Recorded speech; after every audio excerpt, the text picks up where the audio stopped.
I think I need a palate cleanser in the form of story time. And this time, story is Arthur Lost Episode, Arthur's Suicide. I'm sure this will go well. Hi, capital X, lowercase x, can't 99, lowercase x, uppercase x here again to bring you my next creepypasta.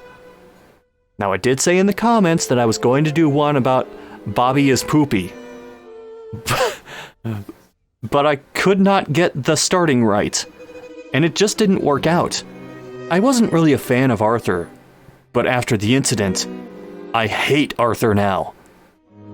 I rushed this a bit due to my schedule, but hopefully you won't hate it too much. So I bring you Arthur's Suicide. So without further ado, let the pasta begin. Is it bad that I want pasta now after reading all of these? Maybe that'll be the $300 goal. I will make pasta and eat it on webcam.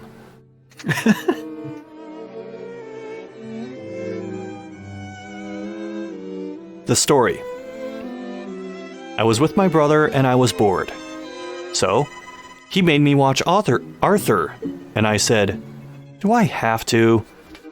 He said, "You must." It was boring, and when the theme song came up, it was normal. But he said it was boring, but he hasn't even gotten it through the theme song yet.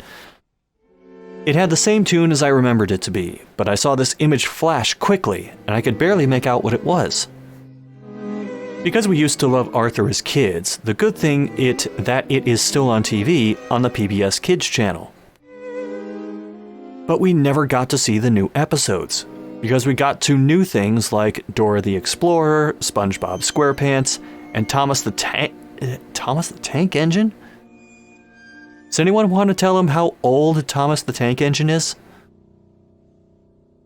I asked my brother if he saw it, and he said, "No, are you having hallucinations?" I said, "No, this is serious. I am not joking right now." I continued to watch it, and the title screen was grayscale, and the title said, Arthur's Suicide. I thought it was a morbid joke, but later, I was wrong. Yeah, exactly, Danny. Old enough that Ringo Starr was the narrator for the first 2 seasons in the UK. Old enough that George Carlin was on it. It was a sunny day. Arthur and Francine were practicing for a baseball tournament. Then Muffy was hanging out with Binky. After that, the episode skipped the next day. It wasn't very pleasant, because Binky was murdering people with a knife. Sudden, but okay. Muffy was dead. Sue Ellen was dead, and Alec Moore were killed. My brother left the room crying. The students entered the class. This is one of the most horrible parts.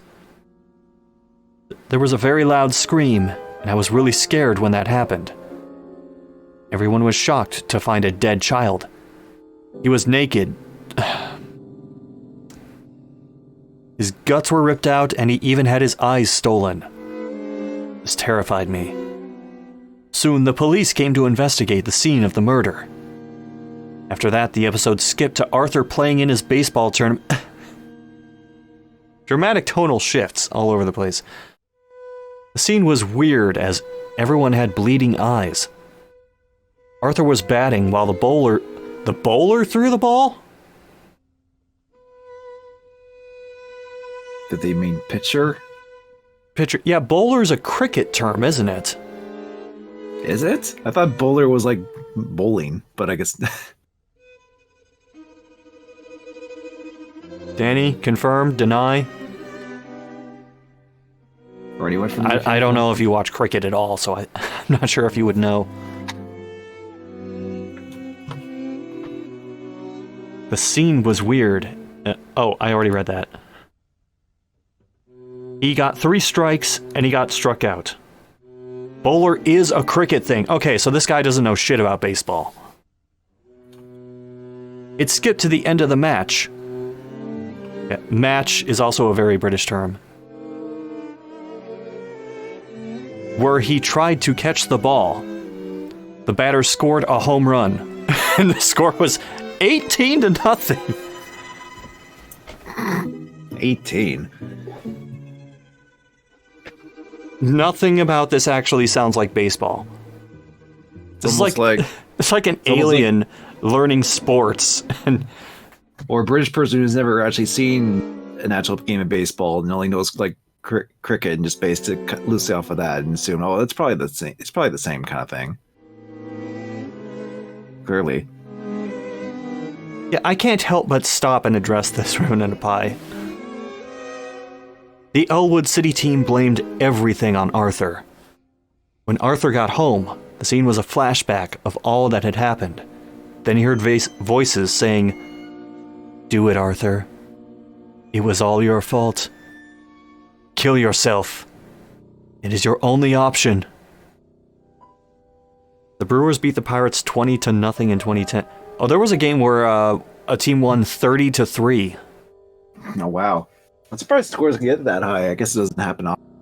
If you get a really shitty team on a bad day, it happens. Yeah, and they just keep getting hits and home runs and all that. The final frame was Arthur lying on his bed, in his room, dead, with wine-red blood dripping out of his very disturbing heart.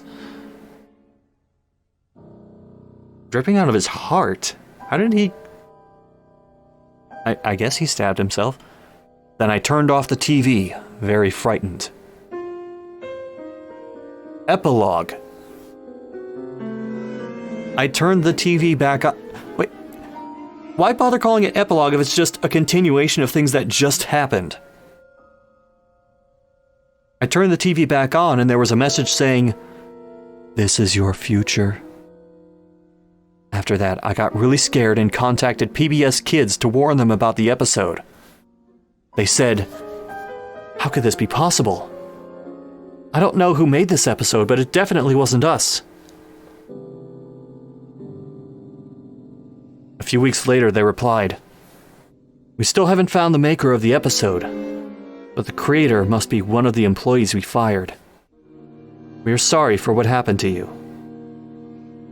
At that time, I checked on my brother.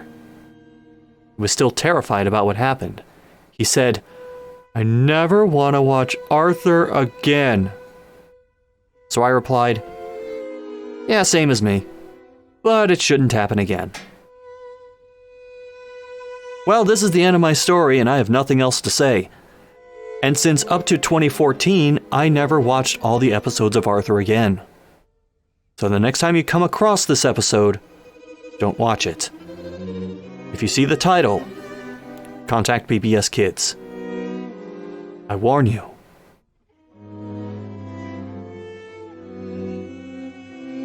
Who made this story? A young teen who saw a creepypasta for the first time.